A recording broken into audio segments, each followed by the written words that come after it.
What's up? What's up? What's up, everybody? It's your boy Mike Robinson, and this is another episode of You Guessed It. Let's take a walk.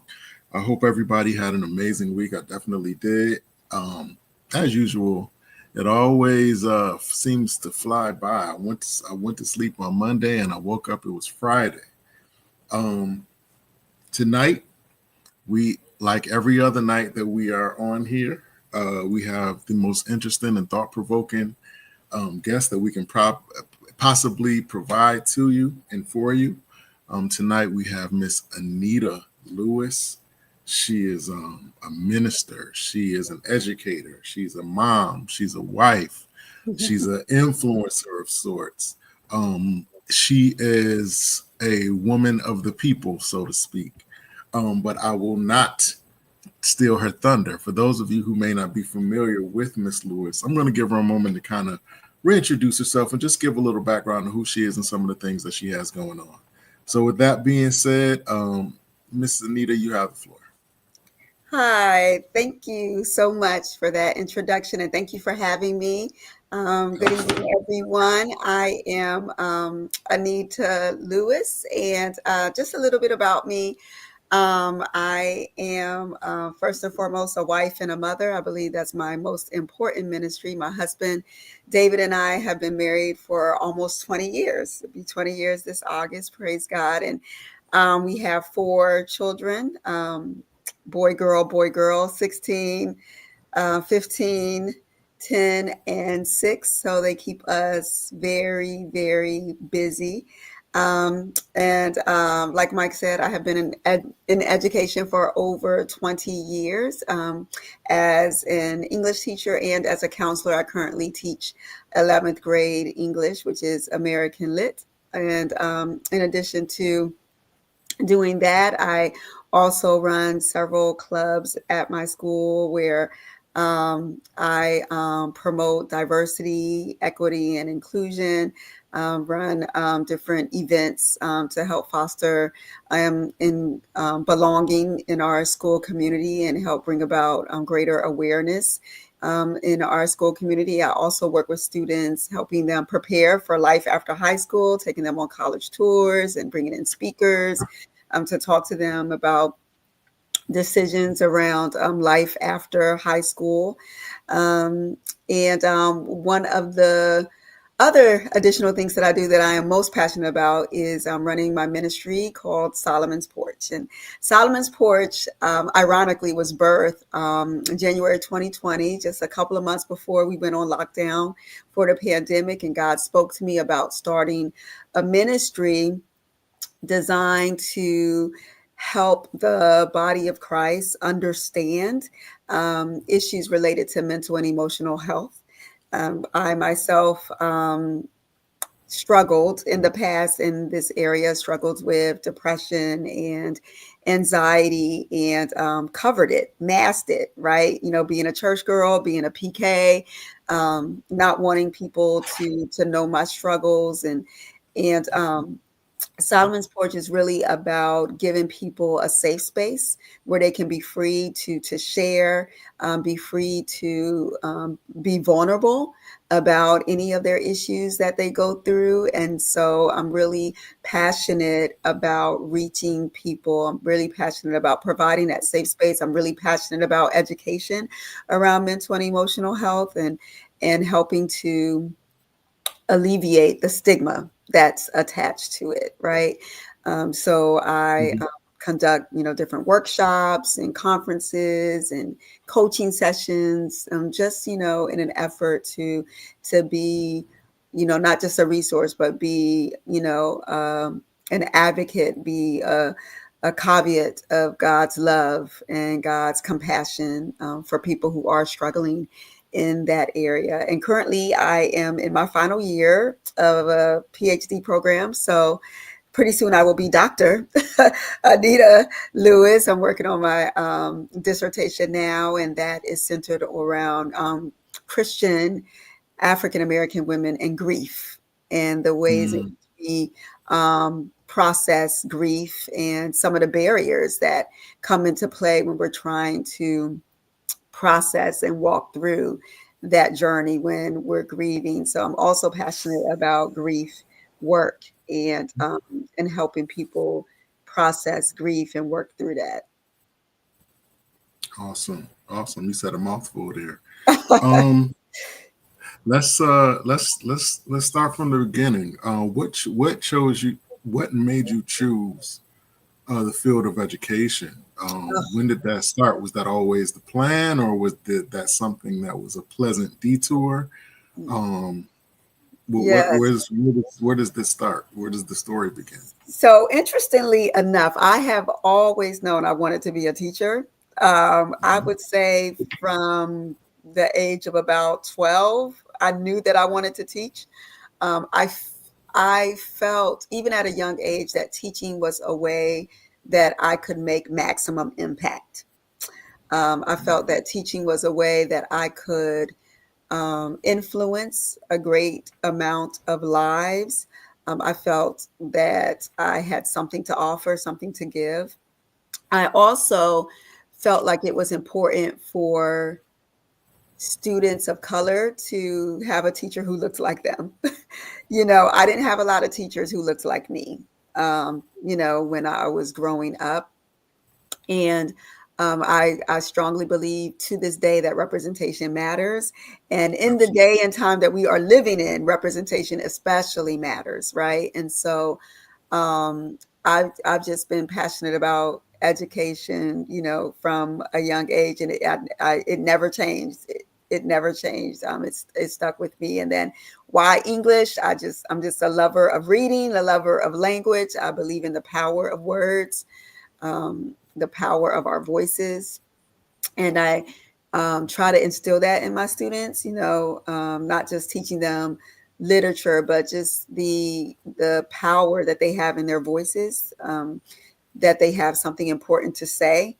And Hmm.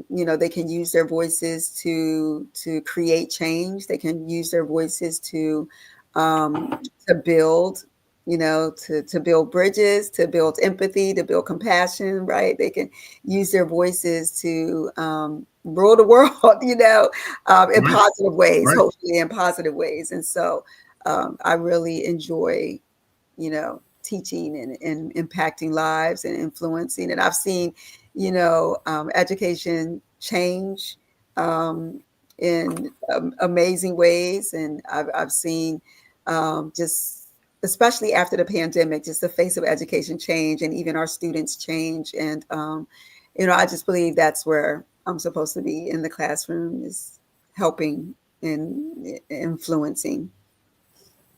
You mentioned how education has kind of evolved and changed here recently.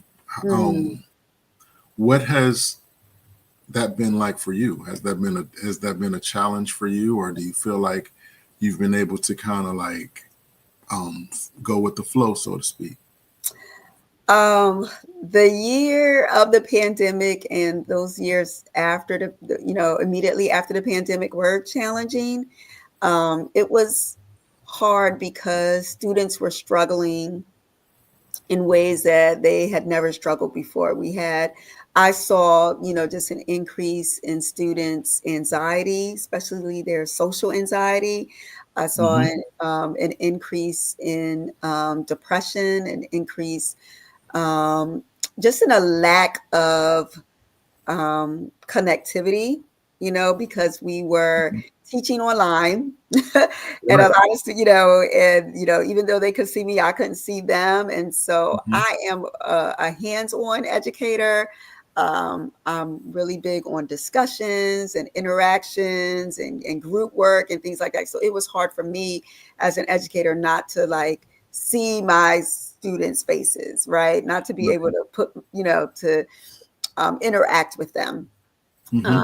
And so that was something that I had to get used to. And then even when we got back in the classroom, we're still social distancing. We're still, wearing masks. So, you're walking through the school building and not really being able to see people's smiles um, and again, just trying to support students who, now have this anxiety and struggling, in that Hmm. way.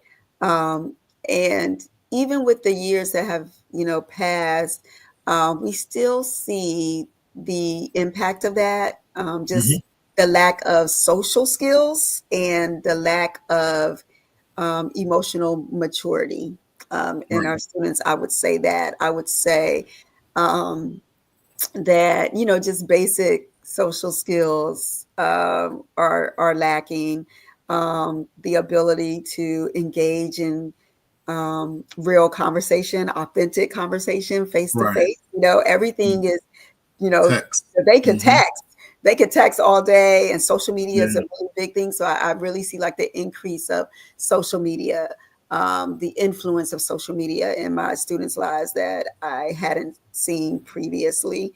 Um, I remember the day when they thought, TikTok was going to shut down. They were in a panic. And I was like, it's Right. okay. They were like, no, Miss Lewis, you don't understand. I need it. I need it. So Right. that reliance, right, on social media is really, heavy. And, being attached to their cell phones, Hmm.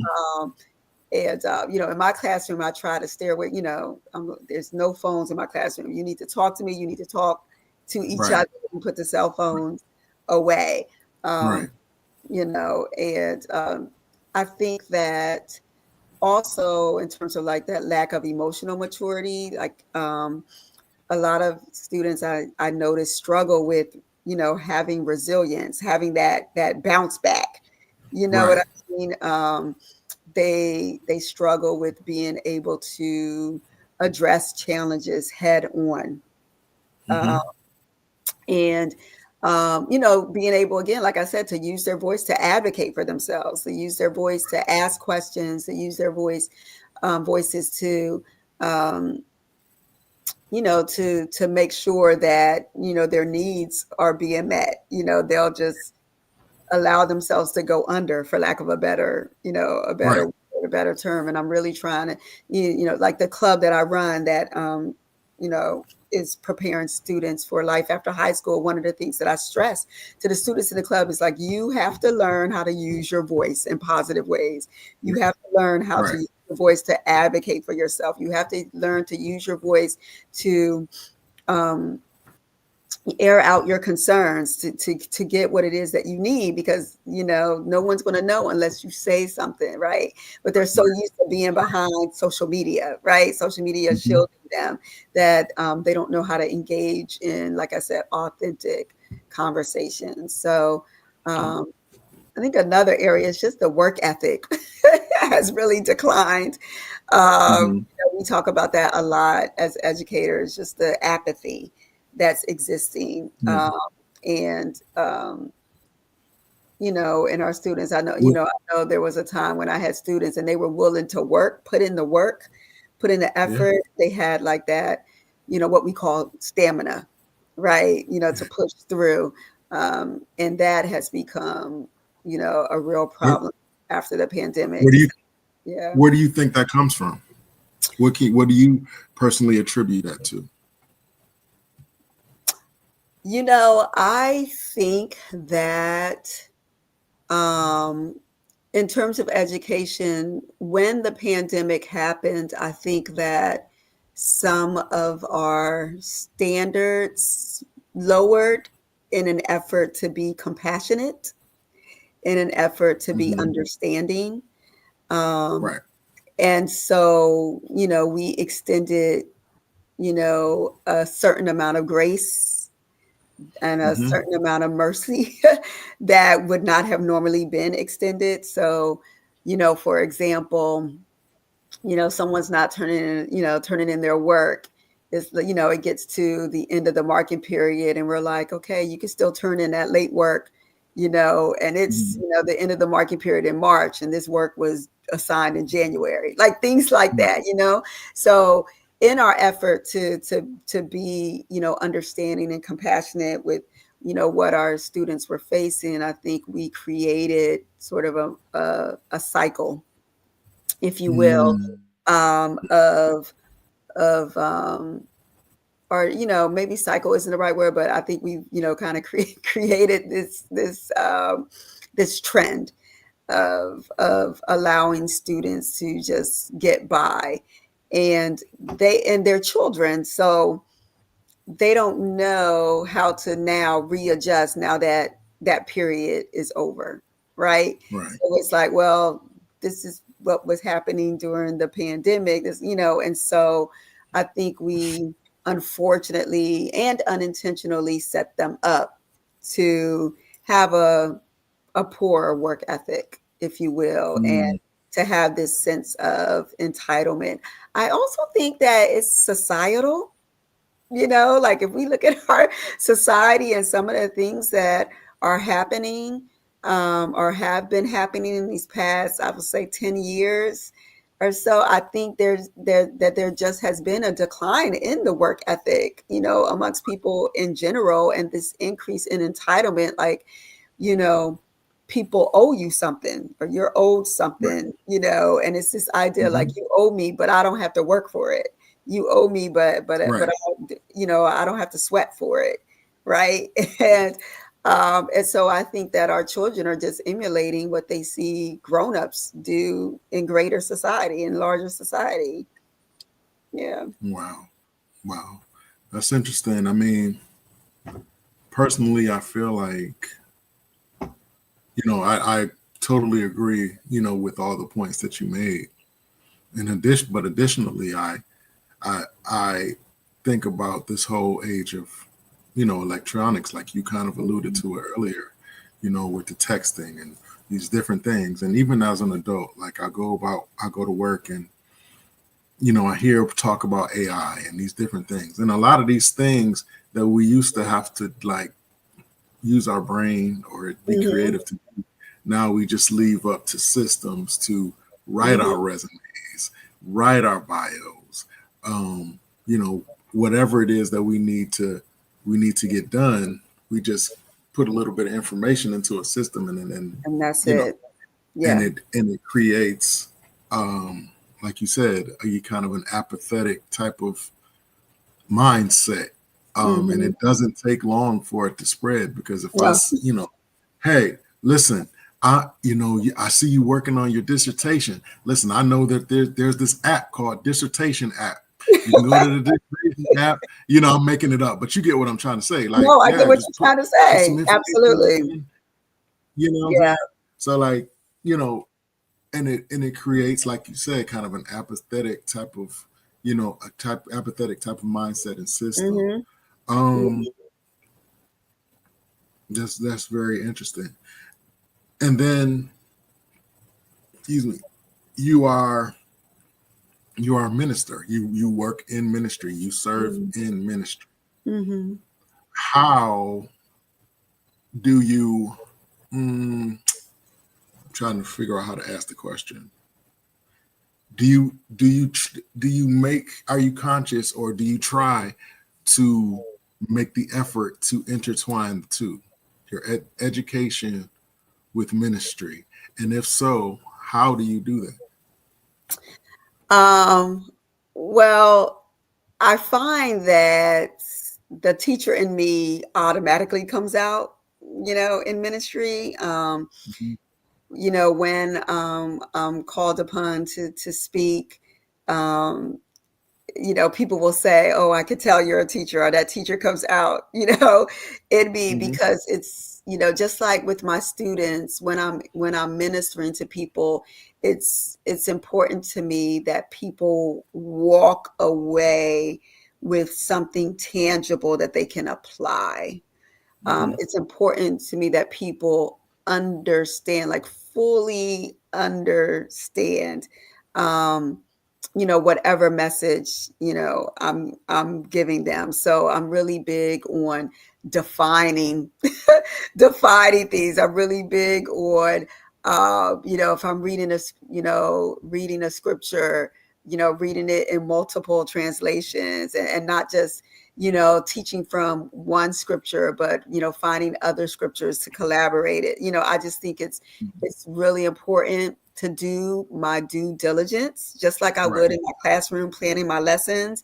I Mhm. do my due diligence. If I'm called to minister, I'm not just throwing something together, the night before. I'm studying. I'm you know, looking at, what other people have had to say about it. I'm looking, looking at different translations and things of that nature, just like I would with planning a lesson, looking at Hmm. what other teachers have done, pulling in other resources, finding illustrations. And so, when I'm preaching, I want to make it personal. I want to make it relatable. And so I may pull in illustrations. I may have props, things of that nature, because I want to engage people.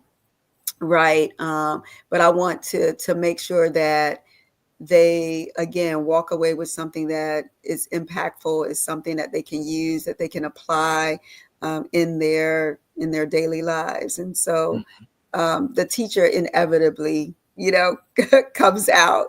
I want to minister in a way that people can remember. Sometimes, people sit in church and, they'll walk out, but they don't remember, what it Hmm. is that they've learned, or they don't know how to apply it. They don't Hmm. know how it relates to them on a personal level.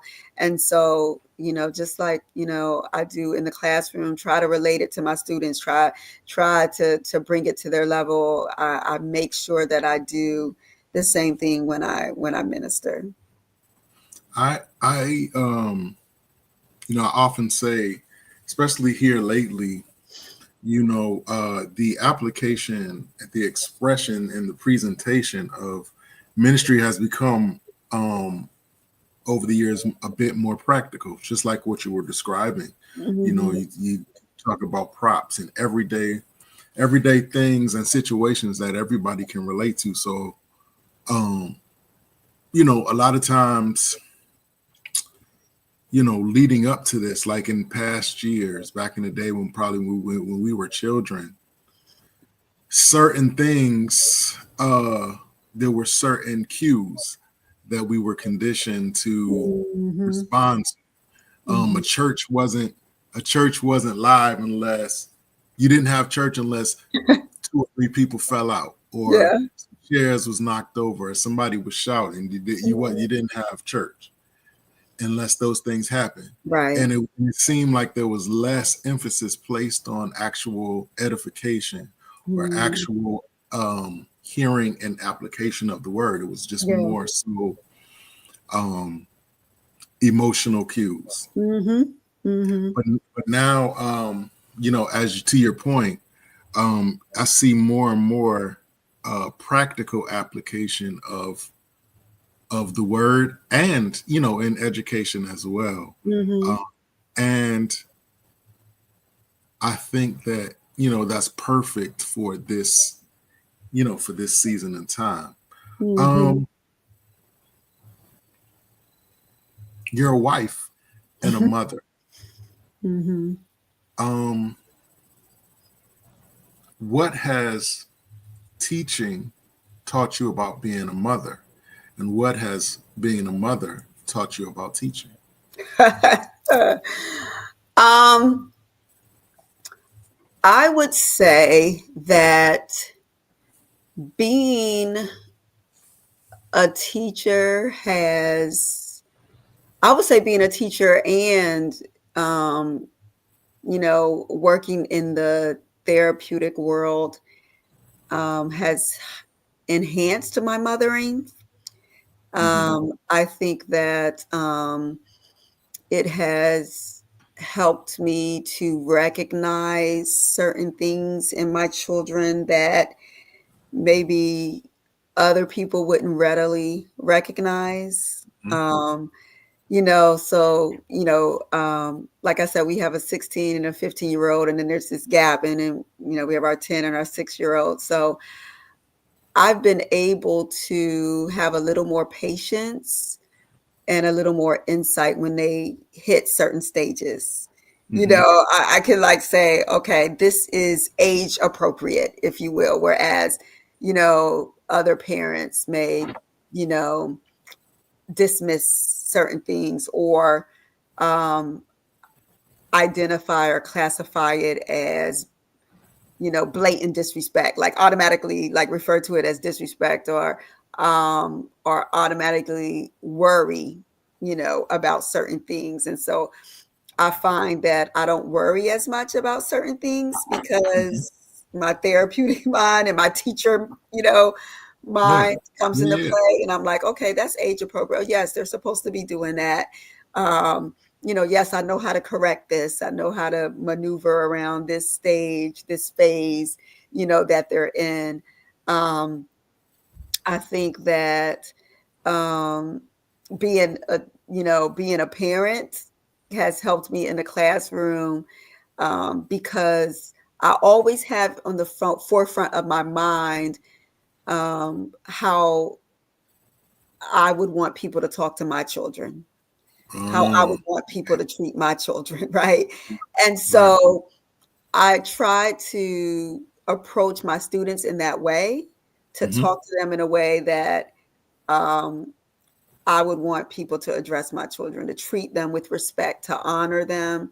And I'm human. I have some bad days, but Right. I am very quick to ask my students and my children to forgive me. Mm, I'm very quick to say I'm sorry, and when my students say that's okay, and I'm gonna, I say to them, no, it's not. No, it's not. If I'm mhm. saying I'm sorry, I'm acknowledging that what I said or what I did was not okay, and you don't have to excuse my behavior because I'm the adult. Right. Right. I'm going to honor you where you are, and I know that what I said, or how I said it, rather, Hmm. was not the best way to say it. This, I'm talking to you out of my frustration, and that's not okay. You know, Right. um, and so I would say that it has helped me to be more humble in the classroom. Hmm. Even though I'm the authority figure, Hmm. I try to give my students voice and choice.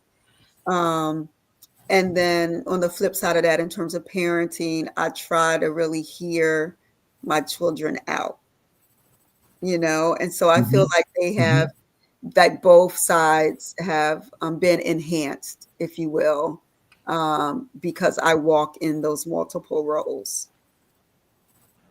Right. That's amazing. Well, tell me and answer me this, and then we're gonna switch gears. Has has teaching given you thick skin, or did you have thick skin before you started teaching? Teaching has given me thick skin.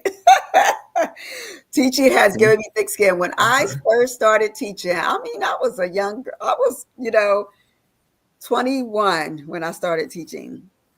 And um, yes, I had to develop thick skin. I would cry. I wanted my students to like me. I wanted Yeah. them to talk about how good I was as a teacher, how fun my class was, like, and I had to realize several things. One, again, they are children. Children are fickle. They will love you one day and can't stand you the next. Right. That's a Um, fact. That is true. and I also had to understand that it wasn't personal either. You know what I mean? The way Hmm. that they respond or do not respond to me, it's not personal. So I have definitely developed thicker skin because Hmm. I have been in education as long as I have been in education. Like, I think,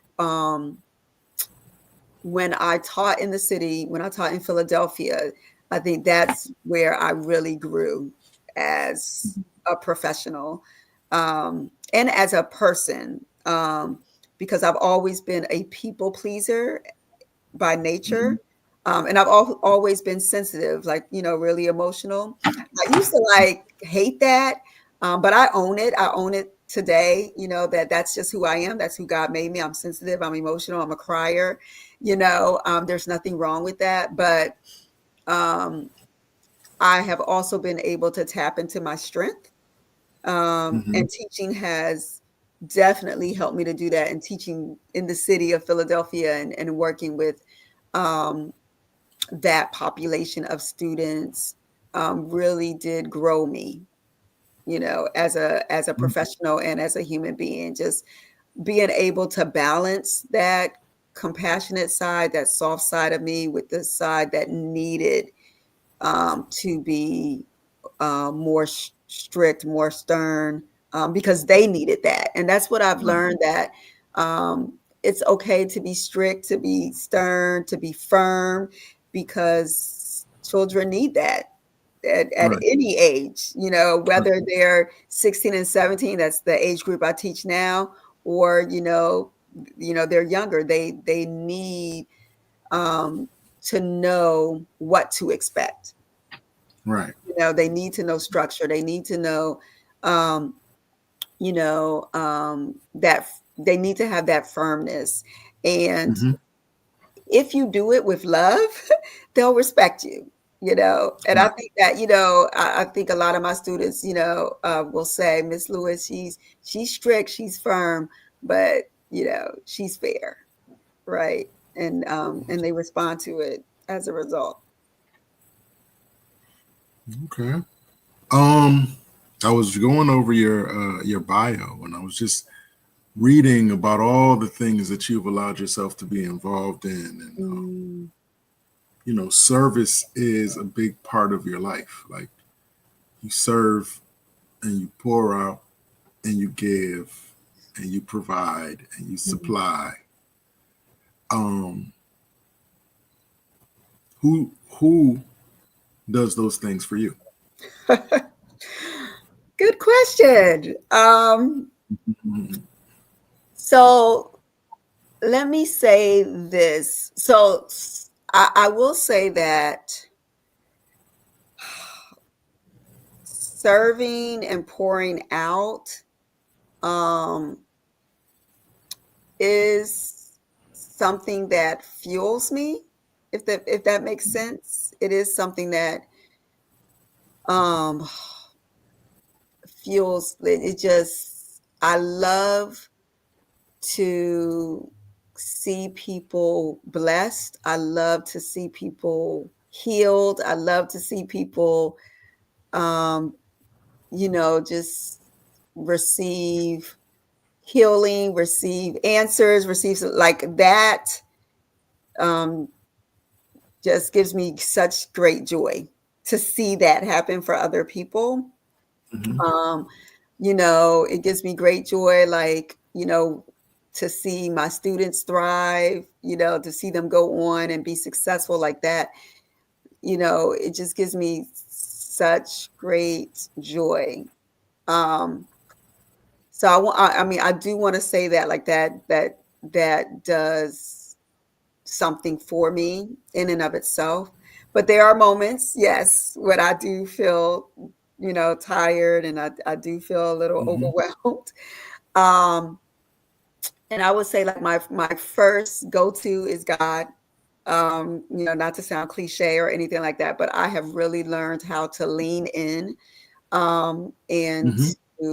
to rely on him. Like, it used to be that I would run on automatic, and I, again, being the people pleaser, would say yes to everything. Like, you needed Right. it, I was your girl. I was your girl, right? Um, and then I realized that wasn't healthy. Like, even doing the right thing may not always be the right thing for you at the right Right. time. And Mhm. so I had to learn that. I had to learn that no is a complete sentence, Right. and that I don't have to justify my no or give excuses for my no, and so just really leaning into God, and listening to Holy Spirit, for guidance on what to say yes to and what to say no to, like knowing what I had the capacity to give. I've learned that, to not give beyond my capacity. I'm still learning that, to be honest. I'm still Right. learning that, to not give beyond my capacity. Um, and so, I want to say that God, the Holy Spirit, is, number one in terms of giving me that grace and that strength, and refueling me. And then I have an amazing partner in my husband. Um, Shout out he to David. Shout out. Yes, Yeah. shout out to David. Yes, he Yeah. is, definitely, you know, um, just amazing in his support of me, but also amazing in his covering of me.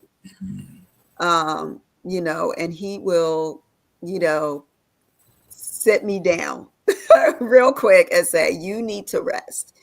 You can't do that. And I need you to tell them that you can't do, like Right. he bring me back to myself and say, you are not superwoman and you Right. cannot be all things to all people. Right. You know, you got to take care of yourself. There have been times when he will like take me by my hand, lead me upstairs and tell me to lay down, Yeah. like, and so Yeah. he's amazing in really covering me and uplifting me and supporting me. He's my biggest cheerleader, but he's also someone who advocates and stands in the gap and you know will sit me down if I need to be, because he knows that I will go above and beyond, even at the risk of myself. If I'm not Right. if I'm not fully in tune with what's going on in my body, in my mind, my emotions. And so, definitely him. And then I really work on trying to be vulnerable. I have this wonderful sister friends, best friends, who I can call on. It takes a lot for me to um, step outside of myself and really call on people for help. But I have a set of sister friends. I call them my sister friends, my best friends, who know me enough, you know, and who I trust and who I know I can be vulnerable with. So, yeah. To kind of further expound on that question, now, again, you are in a service industry Mhm. and you have a heart for service. And as you stated earlier, you love to see people get what they need, and be successful. But let me ask you this, and this may seem kind of like sort of like a deep question, but Mhm. in all that you're doing, has it ever been a challenge for you? Have you ever found yourself not being able to dream because you're helping so many people? You almost forget to have desires, or you forget to have ambitions. You forget to want things. Like my Mhm. apostle asked me one time, he said, if I gave you $1 million, what would you do with it? And so I was like, I'll pay some bills and put some money away for the kids for school and this and that and no third. And he was like, well, what would you do for yourself? And I never thought about that. And Mhm. it never crossed my mind. Mhm. And he really stumped me with that question. I was like,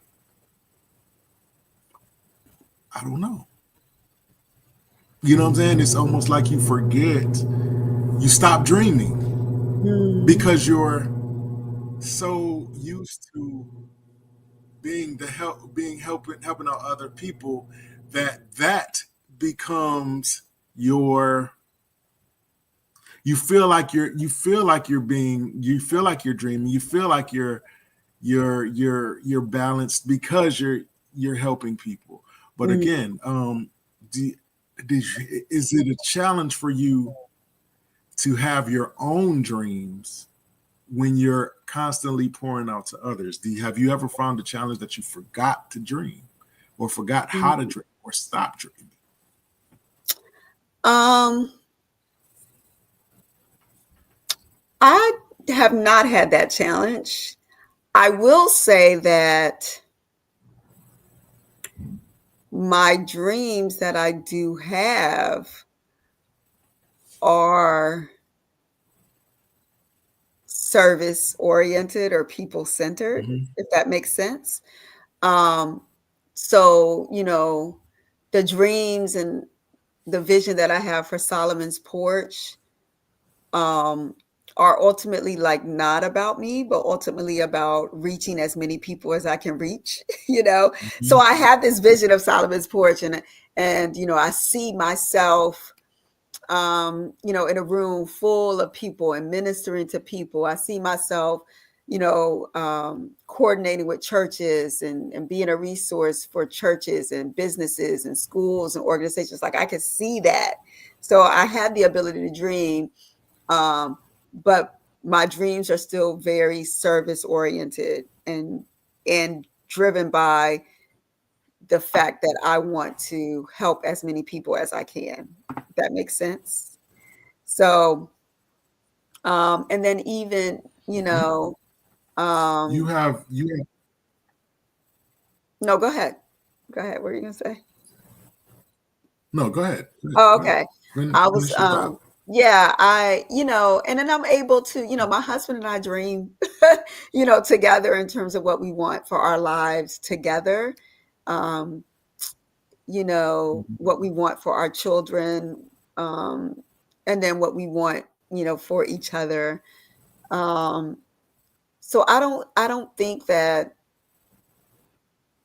my dreams have been hindered, but I would say that a lot of my dreams are around how I want to make an impact. You know, I always say I don't want to leave this world full, right? I want to, you know, leave this world having poured out as much as I can, having utilized, maximized all the gifts that God has given me.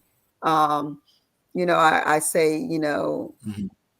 that um, where I am at this point, who I'm married to, you know, who I'm, you know, a mother to. Like none of that is by accident or coincidence, um, and so I think that really that every dream, every vision, every goal that I have is God inspired, but also Mhm. inspired by my desire to you know to really again just be a help to others. And so, you know, but I don't think that my ability to dream, but those things again are things that I want. You know what I mean? Like, you Mhm. know, from a little girl, I've had dreams about, you know, speaking to masses, ministering to masses, things like that. That has been my dream, Mhm. and I still dream that. So, yeah. Wow. Wow. Okay. I mean, there are things, and I can speak personally that Mm, there are times, you know, just kind of what I alluded to earlier, even down to a simple thing like buying something for myself, going to mhm, the store to buy something for myself. mhm. It is very hard Yeah. to go with specific intent to do something for myself. Mhm. You hear what I'm saying? No, yeah, and that And I can relate to. That I can that's relate to. kind of I what hear you. Yeah, I was alluding to. Like yeah, I hear you you. feel a level of guilt, maybe, Mhm. because you're like, man, it's my birthday. Yeah, sure, I should do something nice for myself. Yeah, But then the babies need shoes too, or the right, babies need shoes, or right. maybe they, you know, whatever. You Yeah, know what I no, mean? no, I Or hear you wouldn't it be nice to surprise the kids with with this something, or yeah, mhm, whatever? You know what I mean? And yeah, so instead of just, yeah, yeah, so thinking like about, yeah, that's I kind hear of you. No, and I do struggle with that. Like, yeah. I Um. will definitely go without so that my husband and my children can have, and, you know, and or I'll find myself overextending myself for students.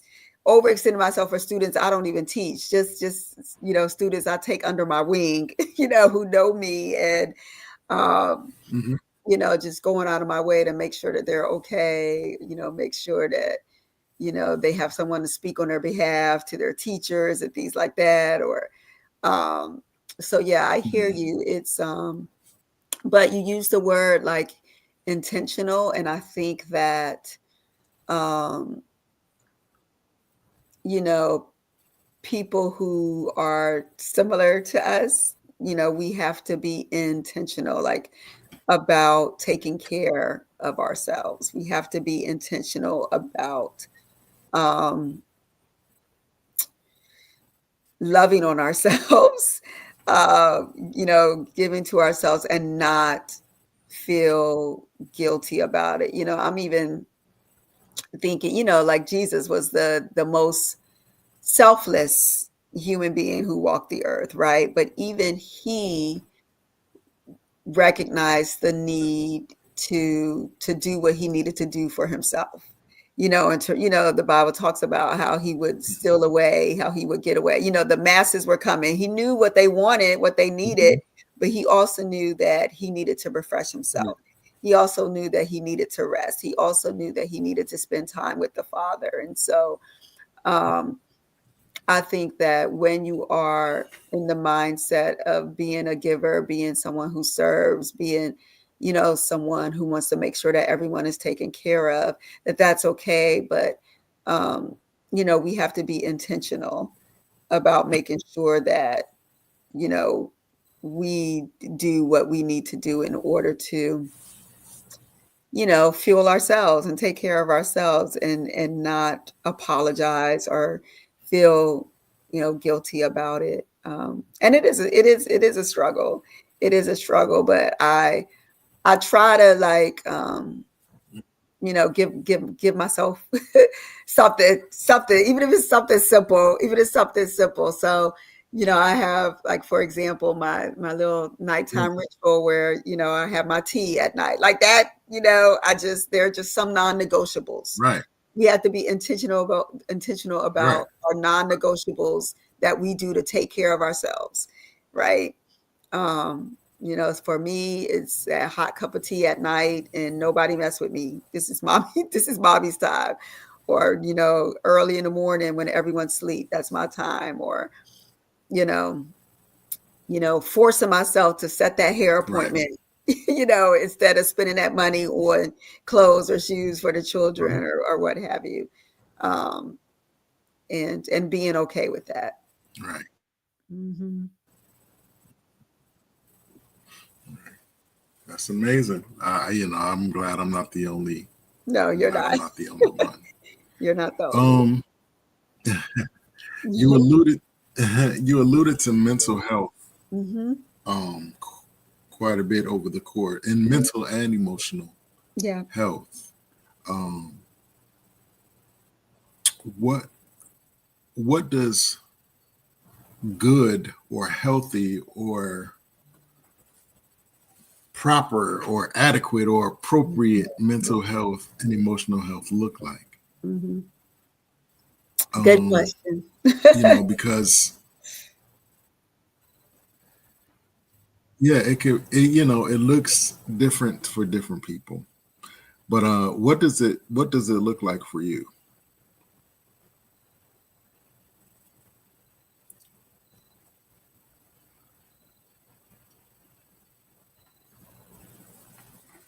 I would say that mental health or positive mental health, good mental health, however you want to put it, is really about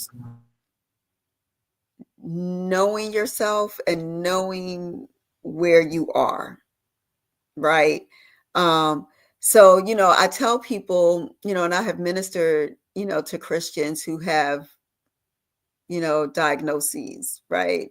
Been diagnosed with depression or anxiety or, and they struggle with that. Oh, am I a good Christian? Or, oh, I have bad mental health or what have you. And, just because you have a diagnosis, or even if you don't have a diagnosis and you just happen to, be in a bad place, it doesn't mean that you have bad mental health.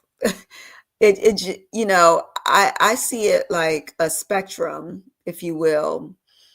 Um, and I think it's really about knowing where you are and having the tools and working the tools and working the strategies um, to make sure that you stay in a healthy place, you know, because, for example, I said that, I struggled, real bad in my 20s, struggled with, depression and anxiety. And I would say that I didn't have, you know, good mental health, if you will, if that's how you want to put it. I wasn't in a good place. Um, Today, I would say that my mental health is in a better state. Is it because I no longer struggle with depression or no longer struggle with anxiety? No. But I have the tools in place. I know how to work my tools. I know how to work my strategies. So that's what I would say. I would say that I feel like even if you struggle, you're in a good place if you know how to work your tools and work your strategies. Um, and, the same thing, like, with emotional health. Emotional health just deals with knowing how to process and articulate what you are feeling in a healthy way. It doesn't mean you don't get angry. It doesn't mean that you always have positive emotions, right? It just means that whatever you are feeling, whatever you are experiencing, you're able to process, you're able to articulate, you're able to self-regulate in positive ways. That's one of the things that I do in my therapy work. A lot of my clients are children, and one of the main goals is emotional regulation, right? Teaching them how to identify what they are feeling, teaching them how to articulate and communicate what they are feeling in positive and healthy ways. Doesn't mean they're never going to get angry. Doesn't mean they're never going to, get anxious or worried or what have you. But my role is to teach them that they can um, access and use skills and strategies so that they can stay in a healthy place.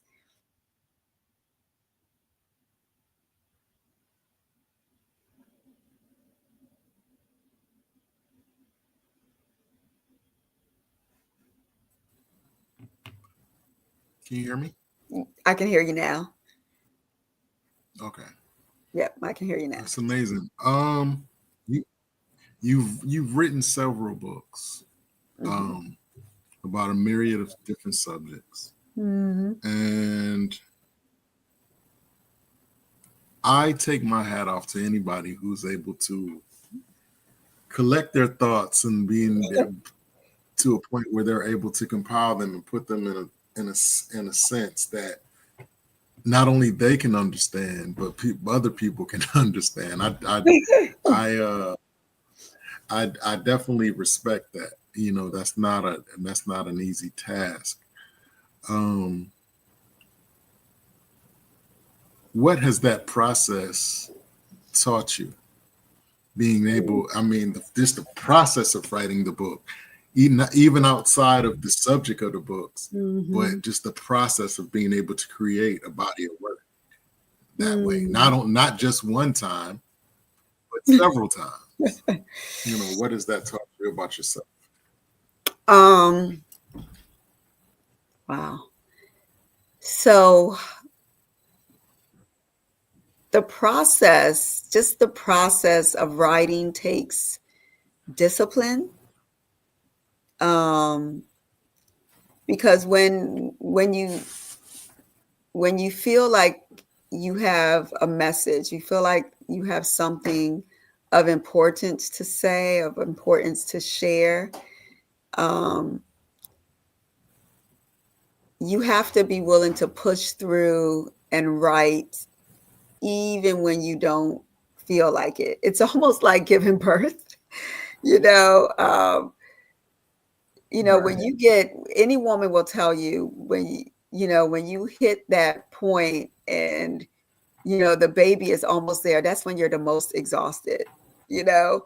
but you got to galvanize that last bit of Mhm. strength, right? And push through. Um, and that's what writing a book is like, Mhm. or what it was like for me. Um, because all of my books were very personal, and all of them I shared pieces of myself. And it took discipline, it took me caring more about my audience, my potential reader, more about them, more about their freedom, more about their deliverance, more about their healing, than caring about saving face, than caring about what people might think if Mm. they read this about me. You know what I mean? Um, Right. Right. you know, so it's a very what's the word?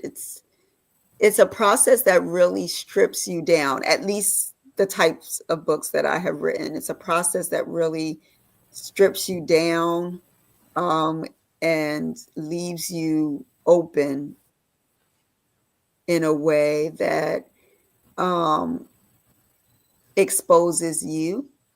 Um, there were things that I wrote about, um, that caused all kinds of things to come up in me that I didn't realize was still there, you know. And so writing for me was healing. Writing for me was eye opening.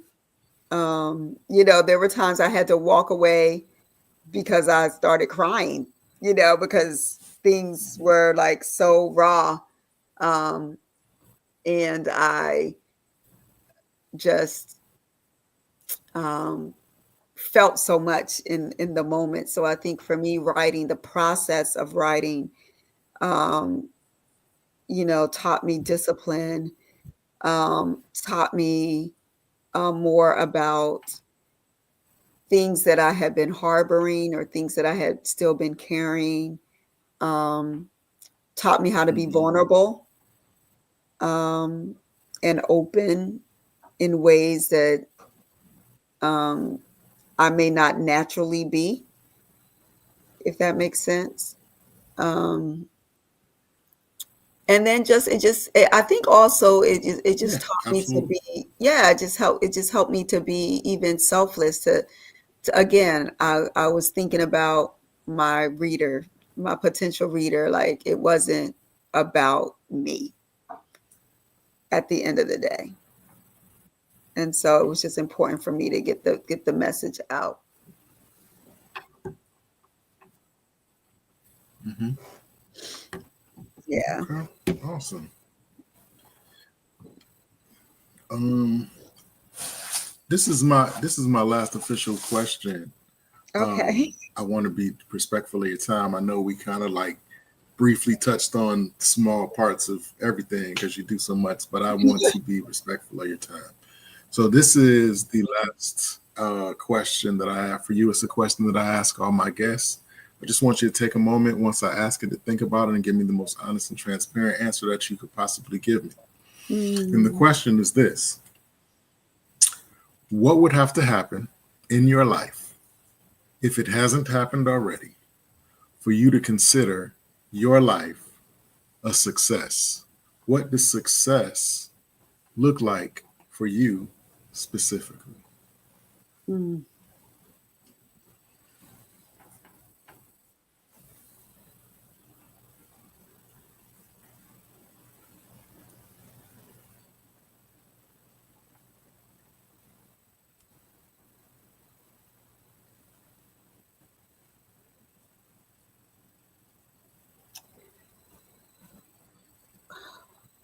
When you asked me that question, the first word that came to mind was legacy. Mm. Um, and my husband and I talk about this a lot, about legacy. And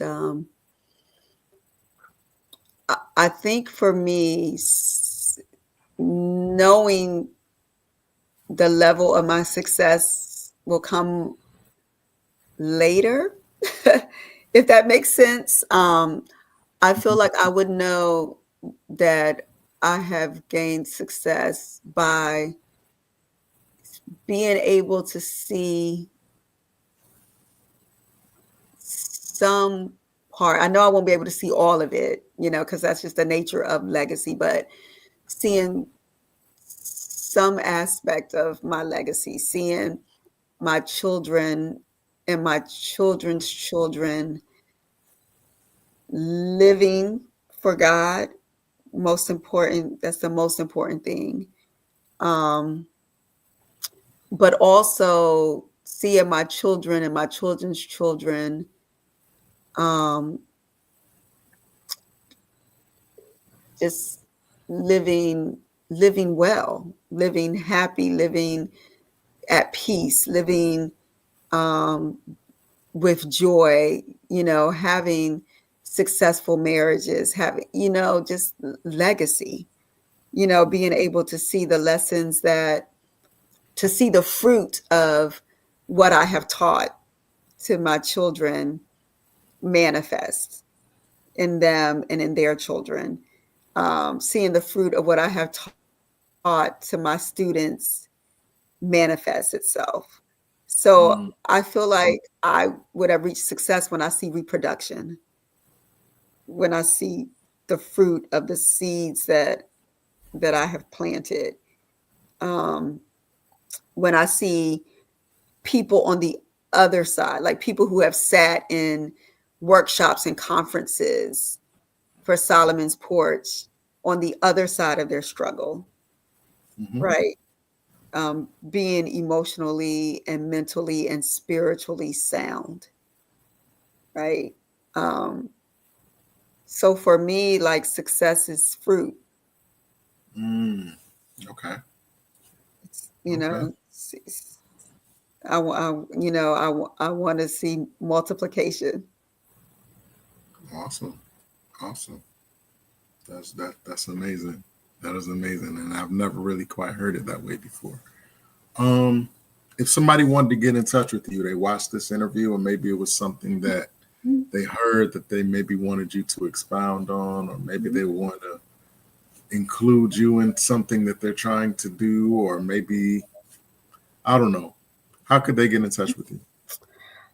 They can email me at Anita's Porch Talks. So that's ANITAS Porch, PORCH Talks, TALKS at gmail.com. So Anita's Porch Talks.com. They can message me on Facebook. They can find me at Anita Michelle Lewis on Facebook. They find me at Solomon's Porch on Facebook as well. That's probably the best ways to get in touch with me. I'm not a big social media person, but if you message me, I will message you back. Yes, absolutely. Well, Miss Anita, I want to thank you for taking the time out to sit down with us and just kind of let us pick your brain and just kind of see where you're at on a myriad of different issues. Um, I wish you much blessings on everything that you have, going on, and even the things that you haven't thought of yet. Again, I take my hat off to you because it's never an easy thing to serve. I was interviewing a young lady about a month ago. She has a program called Parents Against Bullying. Shout out to Miss Mm, Shawnee Miller. mm, And she was saying her daughter unfortunately was the victim of bullying to the point where mm, they actually the girls pulled her hair out mm. because they were jealous because she had long hair. Oh, So, but she created this program called Parents Against Bullying, and she's received numerous awards oh, wow. for what she's done, and she's reached a lot of kids. And including reaching out to the very girl who attacked her daughter. She even reached out to her. I mean, it didn't necessarily work out the way that she had hoped, but the fact that she wanted to extend her heart to this young lady was very amazing to me. But she said, we were talking and she said, serving is hard work. Then she said, no, wait a minute. She said, serving is hard work. Yeah, it is. And that blew, that blew my mind. I even created a t-shirt for that. I even created a t-shirt for her. Mm-hmm. Serving is hard work. You gotta love it. That's Yes. what it's in the back. You gotta love Mm-hmm. it. And when I hear you talk, it just takes my mind back to that thought. Again, I take my hat off to you because it can't be easy to serve in so many different capacities and do it at the level that you do it at. I mean, I can't, even with a good team, that has to be, taxing at times. Mm-hmm. So, but I wish you much success in everything, everything that you do, and always keep the proper perspective, because it's easy to fall into a mode where you feel like you are pouring out, but nobody's pouring in. Mm-hmm. You know what I mean? And but if you keep the proper perspective, Mm-hmm. you can go forth in a way that's effective, but you're still healthy too. Yeah. Again, I appreciate you, and I thank you for coming on the platform. Thank you so much for having me. I appreciate it. I'm honored. Thank you. Absolutely. Is there anything that you want to leave with the people before we sign off? So I just, again, am grateful for this opportunity. I'm always honored and humbled when I get the opportunity to share. And I just pray that, something was said to encourage, to uplift. Just in a lot of my prayer time, I've really just been, lifting up people who are just struggling with anxiety and worry. And fear, just in the times that we're living in. And so I just want to encourage anyone who's struggling with that, with anxiety, with worry, with fear, with grief, to just not allow your heart to be troubled, to just remember that, we serve a God who is a promise keeper. We serve a God who keeps his word, and everything that he's promised you, every word that he's spoken concerning your life is certainly, going to come to pass. Don't be moved, by what's going on around us. Don't be moved by what you see. Not to say that what you're seeing and what you're experiencing isn't real. Yes, it's very real. But we also serve a God whose word is real and whose word is true. And we have to make that bigger than what we're experiencing, bigger than what we're seeing. And so I encourage you to have heaven's perspective on what we're seeing, have heaven's perspective, tap into the grace that is available to you, because there is a grace for this time and for this season. And I just pray that upon all of you, just a grace, a peace, and a strength. And just pray that all of you are blessed.